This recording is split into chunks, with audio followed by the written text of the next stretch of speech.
I now invite President Duterte, Excellency. Mr. Chair, Your Majesty, Excellencies, allow me to welcome His Excellency Ismail Sabri bin Yaqub of Malaysia, His Excellency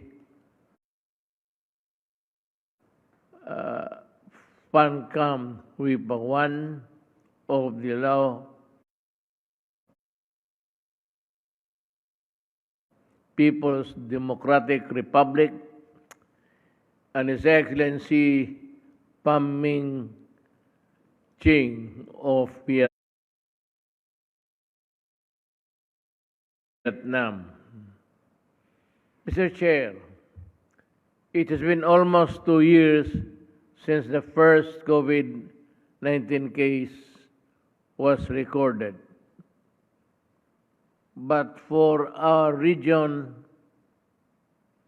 is still reeling from its impact.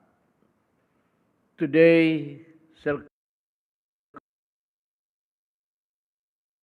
circumstances tell us one thing: the road to comprehensive and inclusive recovery will be long and difficult.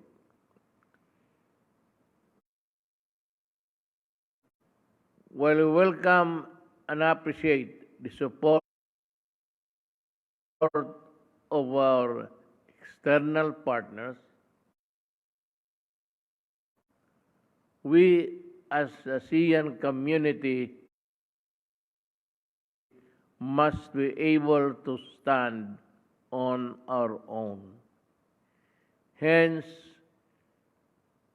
I urge the ASEAN Secretariat to expedite vaccine procurement to the COVID-19 response fund if there are still available funds. Then we should purchase more. We must also have our own regional vaccine research production facilities for us to be ready for the future public health emergencies.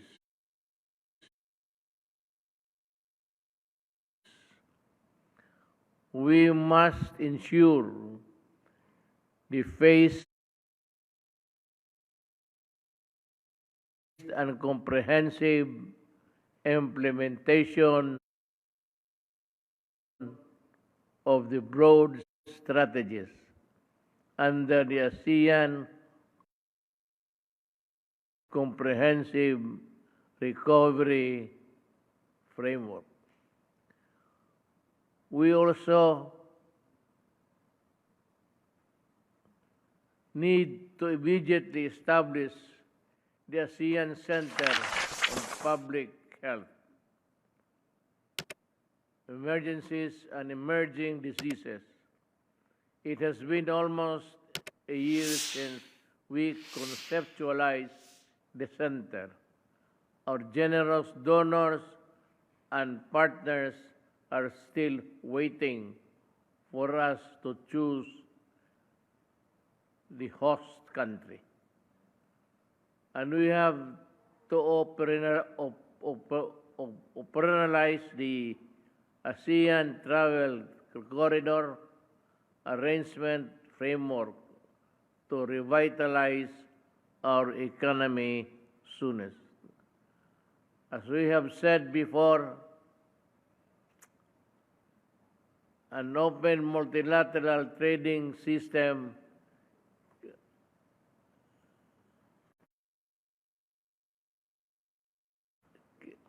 clear roadmap are vital to the economic recovery.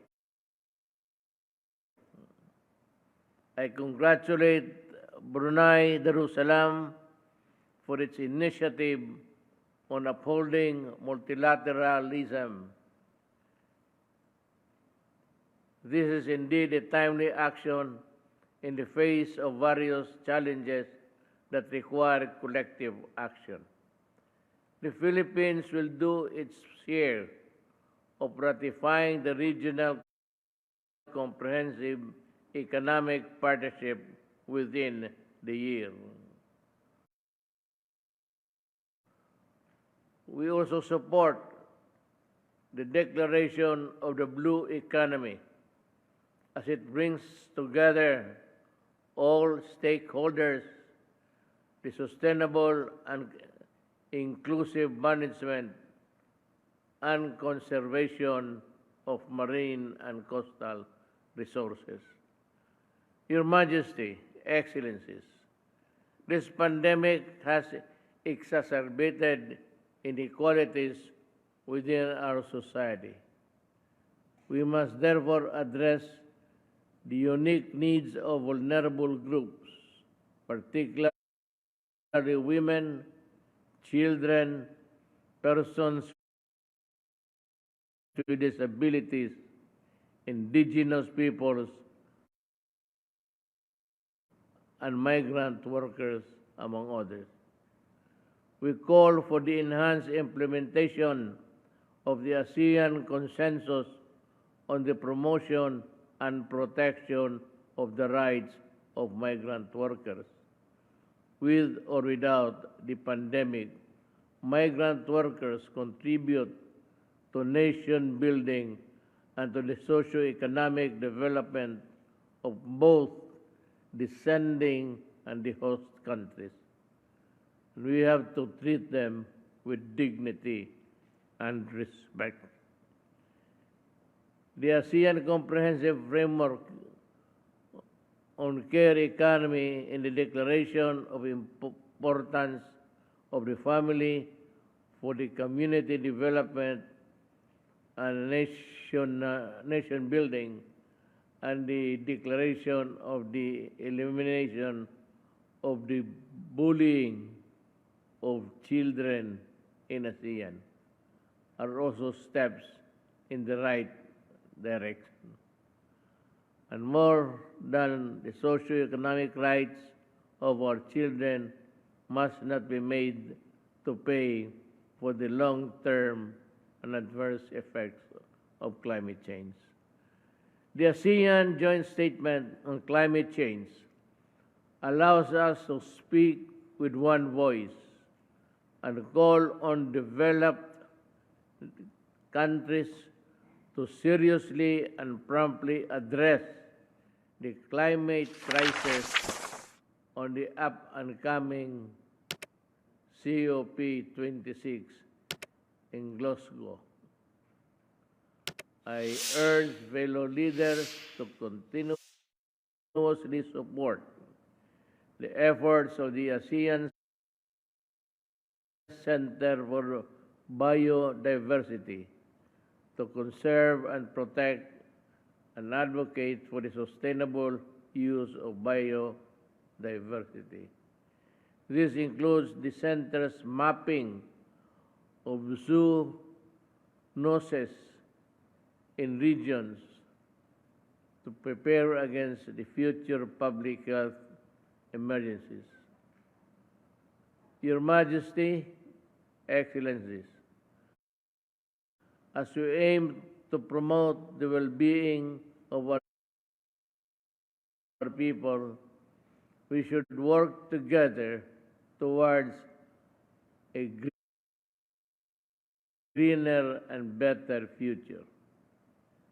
In closing, I express Philippine support for the various outcome documents of this meeting. They embody ASEAN's steadfast commitment to address the most fundamental concern of our peoples today. I congratulate Brunei Darussalam for its successful chairmanship this year, and welcome Cambodia, which will soon take the helm of ASEAN. Thank you at maraming salamat po.